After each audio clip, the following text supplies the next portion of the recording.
I want you to look at something. Not a theory, not a claim. Just look. This is a carving from Gobekli Tepe in Turkey, 12,000 years old, and the figure in it is holding something, a small object, rectangular, curved handle on top. Now I want you to look at this. This is a relief from ancient Assyria, 4,000 years old, a winged deity holding the same object. And now this, the gateway of the sun, Tiwanaku, Bolivia, pre-Columbian, a figure carved into stone, holding what appears to be the same object. These civilizations never met. They didn't share a language. They didn't share a continent. And yet, they all carved the same thing into stone forever. Let's start with what we actually know. The object appears in dozens of ancient carvings across the world. Researchers have given it different names depending on where they find it. In Mesopotamia, it's called a bandudu, a ritual purification vessel used in religious ceremonies. At Gobekli Tepe, nobody has agreed on what it is. The site is so old, so far outside our understanding of early human civilization, that the symbols carved into its pillars are still being debated. In the Andes, the figures holding it are associated with Viracocha, a creator deity described in pre-Columbian tradition as a bearded figure who appeared from the sea and then disappeared back into it. Now, individually, each of these has a reasonable explanation. The Mesopotamian vessel was a practical ritual object. The Andean carvings reflect local religious iconography. The Gobekli Tepe symbols could represent almost anything. But here's what I can't get past. The shape is specific. It's not a circle. It's not a triangle. It's not the kind of abstract symbol that two cultures might independently arrive at. It has a flat base, a rectangular body, a curved handle on top, across 12,000 years of human history. That specific shape appears again and again, always held by a figure of power, always in a context of ceremony and ritual. And nobody has a satisfying answer for why. Of all the places this symbol appears, Gobekli Tepe is the one that demands the most attention, because Gobekli Tepe shouldn't exist. We've known for a long time that civilization began in Mesopotamia, the Fertile Crescent, roughly 6,000 years ago. Writing, agriculture, cities. In that order, Gobekli Tepe is 12,000 years old. That's 6,000 years before anything we'd previously recognized as civilization. 6,000 years before the wheel. 6,000 years before writing. And yet the people who built it quarried and transported stones weighing up to 20 tons. They carved them with sophisticated imagery, foxes, vultures, scorpions, abstract symbols. They arranged them in precise astronomical alignments. And then, at some point, they stopped, and they buried everything, not gradually, not through neglect. They deliberately filled the entire complex with soil and rubble, covering every pillar, every carving, every inch of it. Archaeologist Klaus Schmidt, who spent decades excavating the site, described it as the world's first temple. But a temple to what? And why hide it so completely that it wouldn't be found again for 12,000 years? One of the carvings found at the site, Pillar 43, sometimes called the Vulture Stone, appears to encode an astronomical date.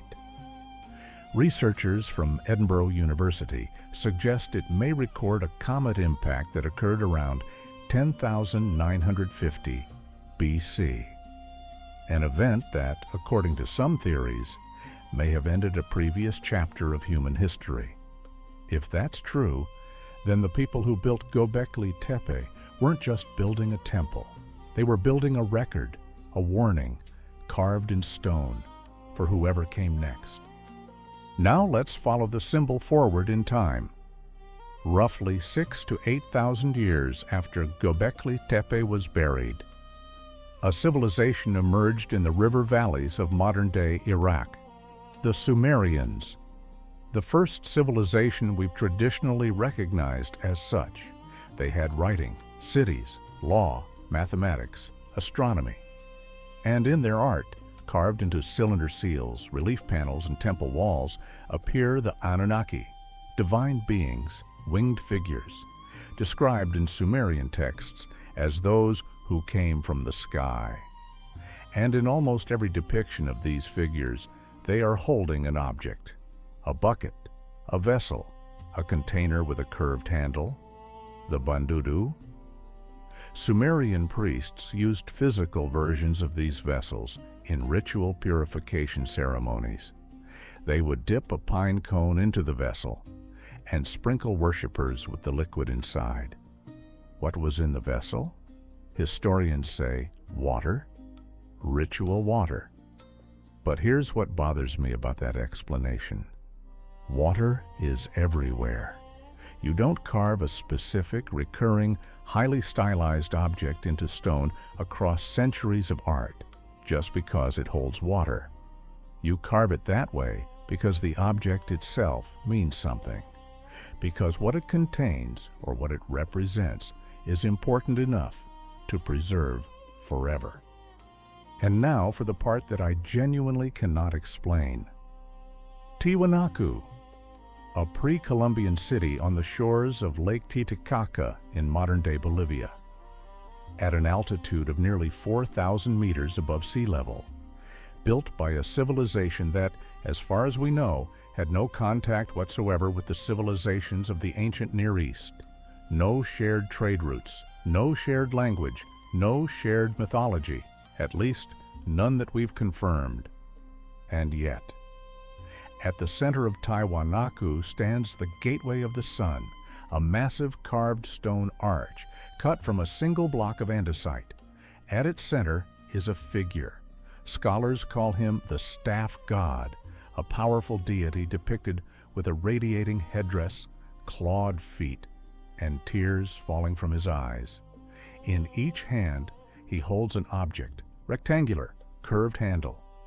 Now, I want to be careful here. Some researchers argue these are staffs, scepters, weapons, not buckets, not vessels. And that's a fair point.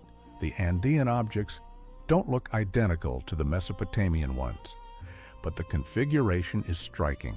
The positioning, the way they're held, the fact that this figure, like the Anunnaki, is clearly a being of immense power, holding objects that are clearly significant in a way that feels somehow deliberately similar. Coincidence? Maybe. But there's one more place this symbol appears, and this one is harder to dismiss. Olmec civilization, Mexico, 1200 BC.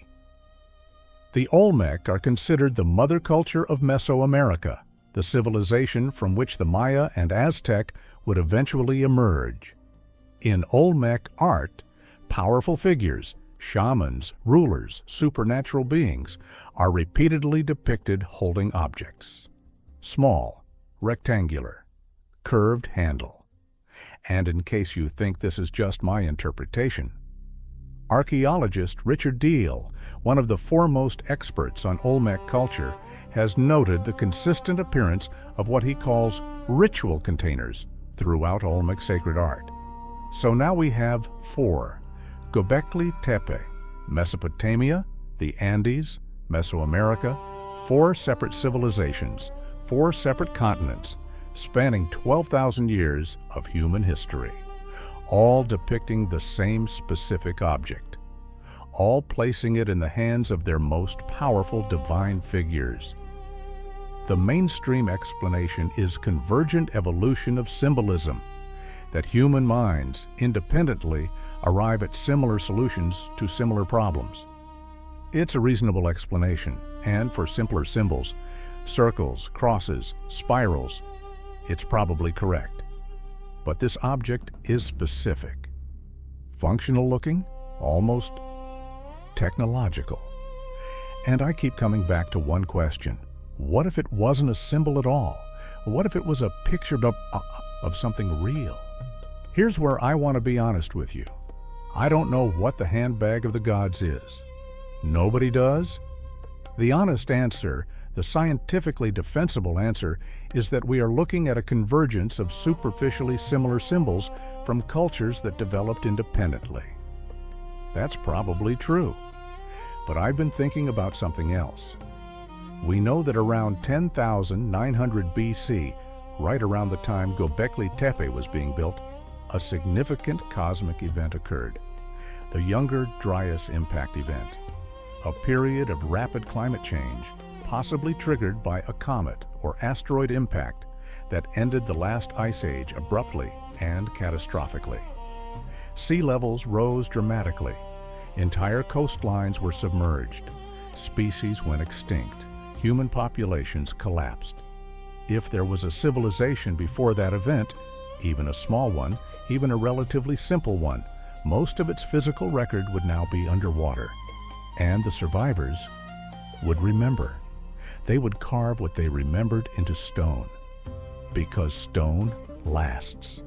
They would build monuments aligned with the stars, because the sky doesn't change the way coastlines do.